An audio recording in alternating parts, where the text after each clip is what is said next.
Hello friends, welcome to Rithanika kitchen. இன்றைக்கி பார்க்க போகிறது சுண்டைக்காய் தோசை, தக்காளி பொடி தோசை எப்படி பண்ணுறதுன்னு பார்க்கலாம். ஒரு கடாயில் எண்ணெய் ஊற்றிருக்கேன். எண்ணெய் சூடானதும் ஒரு ஸ்பூன் உளுந்து சேர்த்துடலாம்.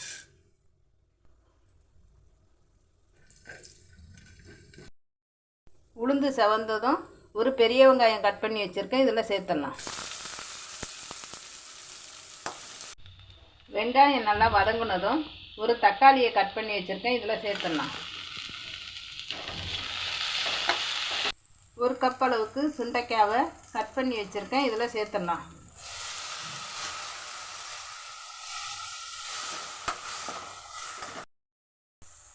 ஒரு டீஸ்பூன் மிளகாத்தூள் சேர்த்துடலாம்.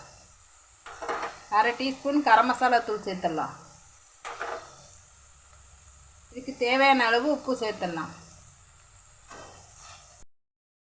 இது 5 நிமிஷத்துக்கு நல்லா வதக்கிக்கலாம். 5 நிமிஷத்துக்கு அப்புறம் ஸ்டவ்வை ஆஃப் பண்ணிடலாம். ஆறின பிறகு மாவில் சேர்த்துடலாம். ஒரு கப் அளவுக்கு தோசை மாவு எடுத்துருக்கேன், அதில் சுண்டைக்காவை சேர்த்துடலாம்.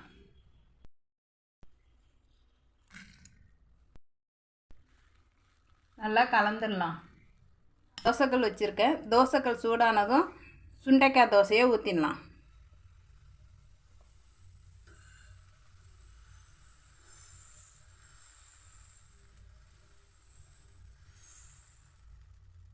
நல்லெண்ணெய் கொஞ்சம் ஊற்றிடலாம்.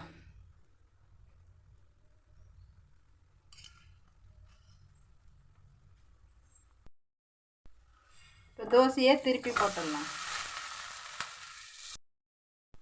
2 பக்கம் வெந்ததும் தோசையை எடுத்துடலாம். இதேமாரி தோசையை எல்லாத்தையும் ஊற்றிடலாம். தக்காளி தோசைக்கு தக்காளியை சின்ன சின்னதாக கட் பண்ணி வச்சுருக்கேன். பூண்டு பொடி கொஞ்சம் எடுத்துருக்கேன். தோசைக்கல் வச்சுருக்கேன். கல் சூடானதும் தோசையை ஊற்றிடலாம்.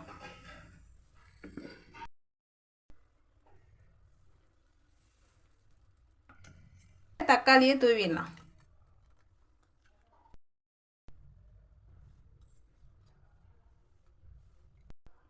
மேலே பூண்டு பொடியை தூவிடலாம். நல்லெண்ணெய் கொஞ்சம் ஊற்றிடலாம். இப்போ தோசையை திருப்பி போட்டுடலாம். இப்போ தோசையை எடுத்துடலாம். நம்மளுடைய சுண்டைக்காய் தோசை, தக்காளி பொடி தோசை ரெடி ஆயிடுச்சு. பிடிச்சிருந்தா லைக் பண்ணுங்கள். ரிதனிகா கிச்சனை சப்ஸ்கிரைப் பண்ணுங்கள்.